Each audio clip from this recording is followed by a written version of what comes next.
Lok Sabha now, where the stage has been set in the lower house of the parliament for the election of the speaker and the deputy speaker. While traditionally, the speaker and deputy speaker of the Lok Sabha are elected based on consensus between the ruling party and the opposition, this election is a first in decades. The contest is to take place at 11 a.m. in the lower house between NDA's Om Birla and India Bloc's K Suresh. The election is being held as a consequence of no consensus being reached over the speaker and the deputy speaker's post. The opposition bloc had assured their support to the speaker being from the NDA if their candidate was considered for the deputy's post. Today, a motion proposing Om Birla's name will be moved by Prime Minister Narendra Modi from the NDA side, supported by Defence Minister Rajnath Singh's motion. From the NDA side, 10 motions will be moved in favour of Om Birla for the Speaker's election. Meanwhile, from the side of the India Bloc, 3 proposals will move in support of Congress MP K Suresh. Shiv Sena MP Arvind Sawant will propose K Suresh's name first for the Speaker's candidate. Alongside Arvind Sawant, Anand Bhadauria and Supriya Sule will move proposals in support of K Suresh's name.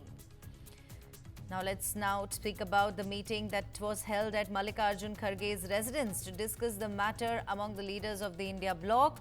The leaders have in fact voiced the lack of coordination over the speaker's matter.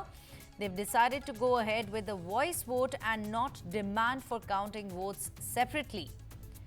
Talking about Om Birla now of the BJP, he's a 3-time MP from Kota, Rajasthan and served the speaker's role in the lower house from 2019 to 2024.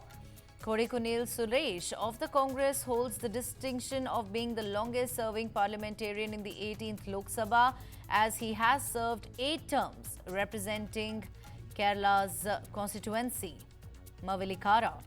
Now, Rahul Gandhi slammed the Prime Minister outside the Parliament before taking oath yesterday.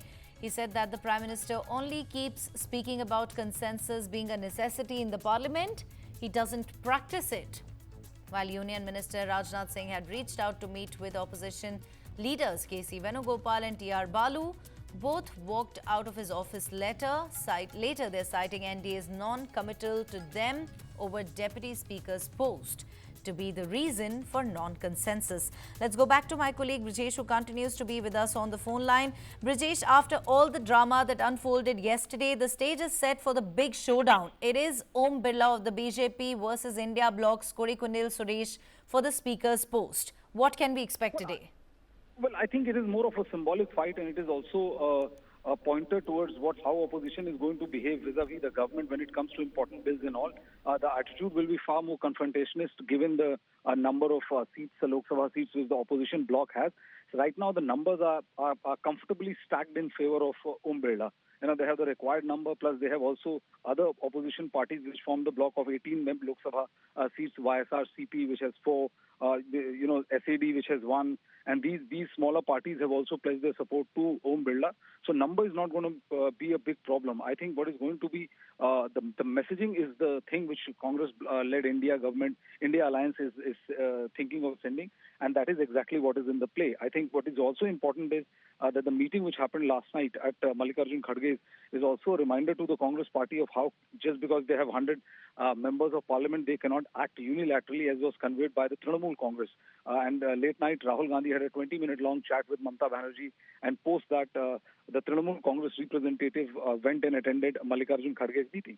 I think this fight is more of a symbolic fight as far as India Alliance is concerned. They want to send a message that the government should not take everything lying down as it has been just because it has the number, and the opposition will give them a good fight whenever the situation comes like this.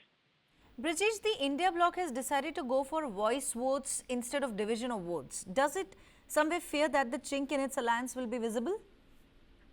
More than chink in its alliance, I think the government, the feeling within the India Alliance is that, that by going for the voice vote, they have already demonstrated their intent of the purpose. They would not want to get into counting of the votes, because that would will reveal how many people actually voted for the BJP-led NDA alliance, and they would not want the real figures to come out and all. I think they are more interested in making the point rather than going the whole hog, because everyone knows that that Om Birla has the required number, as I said. That other parties, smaller parties, parties which have 4 or 1 member of parliament, they have also pledged their support. So I think it is all, if you look at the bigger picture, it is all very symbolic on the part of India alliances, that they want to send a message that it is the BJP-led NDA which is breaking the convention, and then they are not going to let go of any situation without a big fight.